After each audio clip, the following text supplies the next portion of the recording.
जय हिंद, नमस्कार मित्रहो, मी विद्याधर रायरीकर नेचर रॅमलर्स तर्फे आपल्या सर्वांचं पाऊले चालती गडकोटांची वाट या मालिकेमध्ये पुनश्च एकदा सहर्ष स्वागत करतो।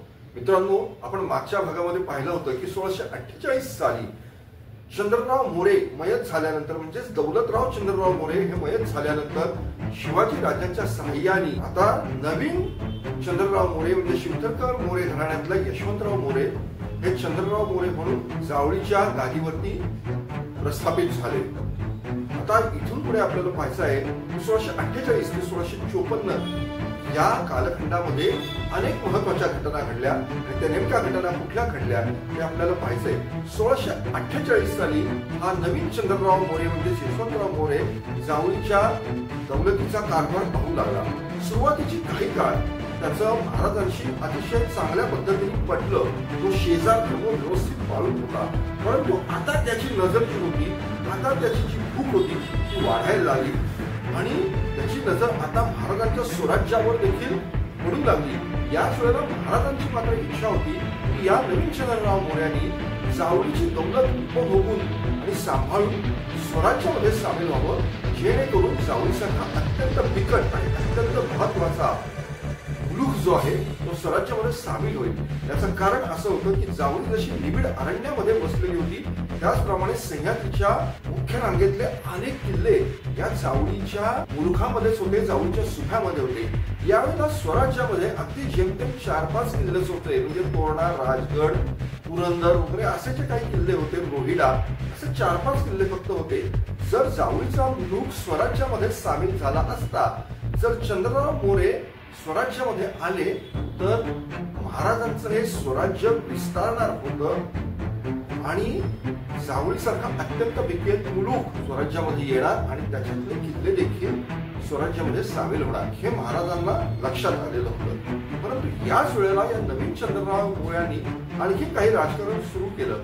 शिवाजी महाराजांनी जेव्हा या नवीन चंद्रराव मोऱ्यांना गादीवर प्रस्थापित केलेलं होतं, ते मोहम्मद आदिलशाह याच्या इच्छेविरुद्ध झालेली कृती होती। कारण जावळीवरती येणारा चंद्रराव मोरे त्याची नियुक्ती विजापूरच्या आदिलशाहीकडून म्हणजे विजापूरच्या आदिलशाहकडून होत असे। परंतु मोऱ्यांच्या पत्नीने आदिलशाहला डावलून म्हणजे मोहम्मद आदिलशाहला डावलून शिवाजी महाराजांची मध्यस्थी करून या नवीन यशवंतराव मोऱ्यांना दत्तक पुत्र म्हणून घेतलेलं होतं आणि जावळीच्या गादीवर तो बसलेला होता।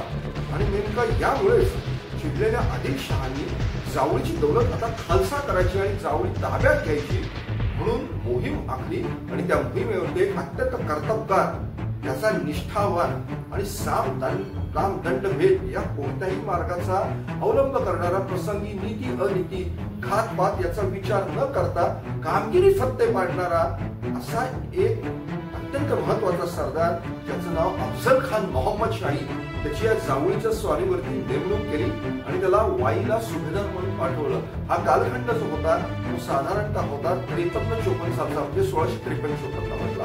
आणि त्याच वेळेला अफजल खानाने जावळीच्या जवळ वाईच्या सुभ्यावर येताच दरकारी फोडली आणि त्यांनी लिहिलेलं होतं, कान्होजी नाईक जे.जे. देशमुखांना एक पत्र पाठवलेलं होतं, या मोहिमेमध्ये तुम्ही मला सामील व्हा।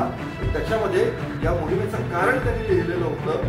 हे कारण असं लिहिलेलं होतं की जावळीची दौलत गैरी लोकी पैस करून बलकावली आहे। म्हणजेच काय, तर ज्यांचा जावळीच्या दौलतीशी, जावळीच्या सुभ्याशी काहीही संबंध नाही, अशा लोकांनी म्हणजे थोडक्यात शिवाजी महाराजांच्याकडे त्याचा अंगुलीनिर्देश होता, त्यांनी मध्यस्थी करून, हस्तक्षेप करून गैर प्रकाराने जावळीची दौलत घशात घातलेली आहे, असा त्याचा सरळ सरळ रोख होता। आणि त्यामुळे तो ही जावळीची दौलत आता हस्तगत करायला आलेला होता। या वेळेला त्यांनी कान्होजी नाईक जे.जे. देशमुखांना पत्र पाठवली, परंतु कान्होजी नाईक जे.जे. देशमुखांनी मुत्सद्दीगिरीने टोलवाटोलवी करत वेळ मारून नेली आणि एवढ्यात विजापूरमध्येच असं काही राजकारण उद्भवलं की बादशहांनी जावळीच्या मोहिमेला स्थगिती देऊन अफजल खानाला वाईच्या सुभ्यावरून परत बोलवलं आणि कर्नाटकामध्ये कनकगिरीच्या मोहिमेवरती त्याला पाठवलं। या कनकगिरीच्या मोहिमेवरती खुद्द महाराजांचे थोरले भाऊ संभाजी राजे हे देखील सामील झालेले होते।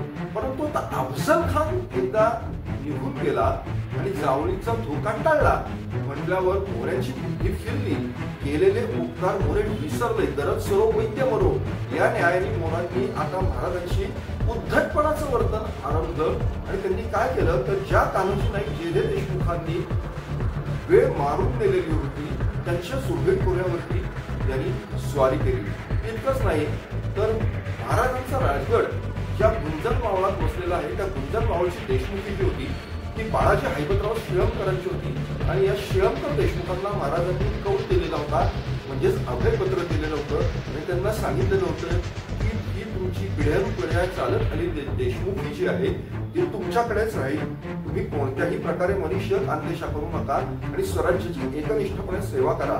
हे पाहून हैबतराव शिळमकर देशमुख स्वराज्याची एकनिष्ठतेने सेवा करून होते. त्या गुंजन माळावरतीच या नवीन यशवंतराव चंद्रराव मोऱ्यांनी त्या देशमुखीवरती त्यांनी हक्क सांगायला सुरुवात केली. इतकंच नाही तर रोहिड खोऱ्यामधल्याच चिखली नावाच्या गावावरती त्यांनी हल्ला केला आणि तिथला जो पाटील होता रामाजी वाडकर आणि त्याचा मुलगा दुमाजी वाडकर त्याला त्यांनी कापून काढलं. हिरवाडीचा जो पाटील होता त्याच्याही उत्पन्नावर हा हात मारायला लागला आणि सर्व बाजूनी त्यांनी महाराजांची कोंडी करण्याचा एक प्रकारे प्रयत्न केला. हे जे उद्धटपणाचं त्यांनी वर्तन आरंभलेलं होतं ते वर्तन महाराजांना पसंत पडलं नाही. इतक्यात आणखी एक गोष्ट अशी घडली की महाराजांच्याच स्वराज्यामध्ये असलेल्या मोसे खोऱ्यातला जिथे बाजी पासरकरांची देशमुखी होती त्या पासरकर देशमुखांच्या मोसे खोऱ्यामध्ये रंगोत्रिमल वाकडे नावाच्या एका माणसाने भाऊबाई नावाच्या एका विधवेशी पाप केलं, म्हणजेच तिच्यावर अत्याचार केले. महाराज अर्थात अशा गुन्हेगारांना कोणती शिक्षा देत असत हे रांजाच्या पाटलाचा चौरंगा केला होता, म्हणजे त्याचे हातपाय छाटलेले होते. त्यावरून लोकांच्या लक्षात आले होतं महाराजांना ही बातमी कळलेली आहे. हे या रंगोत्रिमल वाकडेला जेव्हा कळलं तेव्हा तो तिथून गायब झाला महाराजांच्या भीतीने आणि तो नेमका जाऊन आश्रयाला लपला तो या मोऱ्यांच्याकडे आणि मोऱ्यांनीही त्याला आश्रय दिला.